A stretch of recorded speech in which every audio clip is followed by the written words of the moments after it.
Here we have a simple house front, and it's a great subject to practice our drawing skills if perhaps we're not too familiar with drawing architecture. And primarily this approach is when we're drawing directly in ink. If we were drawing with pencil, we could rough out larger shapes and then start to position the smaller details, the windows, and then we could change the proportions of the larger shape if we needed to once we put the details in. But of course we can't erase any of these marks. So we need to be thinking of it a little bit differently.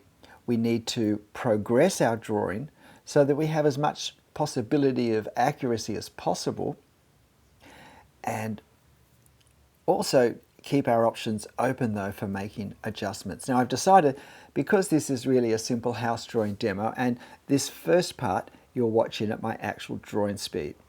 So there are pauses where I'm thinking. There are pauses where I'm looking at my reference more carefully. There are pauses where I'm looking to see what I've drawn and to see how that matches up with my reference. And then there are pauses while I'm working out what to do next.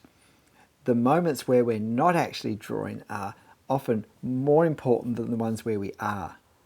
Because if we're not thoughtfully planning where we're going to put the ink on the paper, then we're really just guessing or doing things that are random.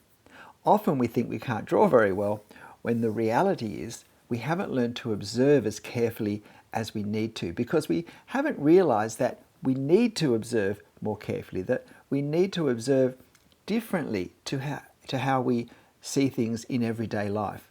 That the amount of observation most of us use is fine for navigating whatever we do, but it's inadequate for what's demanded when we're drawing. And if you're also asking, well, why wouldn't you just draw in pencil? No reason why you can't. But if you would like to draw in ink, and many people do, then there are so many differences between drawing in ink and drawing in pencil in terms of the ink versus the graphite and the delivery systems, that I think, why not start the way you want to finish? Plus, not being able to use an eraser is a great way to focus on developing skill rather than having the pressure of trying to produce an artwork. Because when we're just starting to learn to draw, that's what we're doing. We're learning to draw. We're not producing artworks. And in learning, a really important part is making mistakes, identifying them, and going forward using what we've just learned. And by mistake, I mean anything that doesn't take our drawing to the sort of place we want it to finish up. So what may be a mistake for me might be quite deliberate for you. And so we need to keep thinking, how am I wanting my drawings to look? So while I'm not doing much detailing in this scene, darkening the space behind the windows is also not just a good way of representing what we have in this particular house, but also lets us see the proportions more clearly. Because what we're trying to do is keep the proportions of this correct. The proportions of the windows, the height to width, the gap between the windows and the gap from the window to the walls, and where something is symmetrical, as it is in this case, these windows, the top two windows are centered, the bottom two windows are not the same size, the right hand one is shorter but just as wide, and the left hand one is just as long but has a surround around it and is slightly wider, and the windows open outwards, and they're actually open, which is why there's a gap. They're pushed outwards. I didn't realize that when I started drawing. I thought there was just a different framing of the panes of glass, and there was a long one along the bottom. But I realized just before I started to draw that these windows were pushed forwards. Now, you may also have noticed that I'm not drawing these trees, because trees are a complicated enough subject to draw, and drawing things behind trees is another level of complication. So I thought, well, since this is a simple house drawing, we'll take away the things that make it not so simple. And that's a good principle when we're learning to draw. Now, of course, at some point we have to bite the bullet, as we say in English, and tackle more difficult subjects. But it's important that we learn to pace ourselves realistically. So I've noticed that these windows come down and don't join at windows. These edges of the roof line come down and don't join at a point. They flare out. So I'm just doing that, probably a little bit too much of a flare. And it's always good to look and think, not, oh, that'll do, but yeah, I can see that it should be a little more like this or that, because that helps us judge the accuracy of our observation and of our translation of what we've seen into marks on the paper.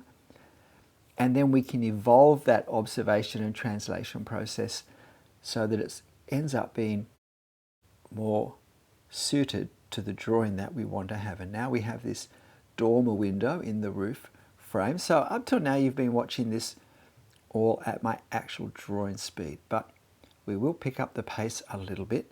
Now please hit the like button if you're finding this interesting, and if you'd like to have a go drawing this yourself, you'll find a link to this reference photo in the video description below. So just click on that link and you can find this, and you can draw from my post page where the photo is posted, or you can do a screenshot and print off a hard copy if you'd rather draw from an actual copy. Now, notice with the roof, with the tiles, I'm not trying to draw all the tiles. If I did, I would finish up with a lot of little boxes all over the place. And although in some way you could say, yes, well, that's what's there, in another way, in an ink drawing, it's going to totally overwhelm the roof with a lot of ink, make it look a lot darker than it really is, and not look particularly realistic. So what I'm trying to do here is find some marks that kind of give the sense, give us the understanding of a tile roof. So I've sped this up, I think, 3 times the actual drawing speed.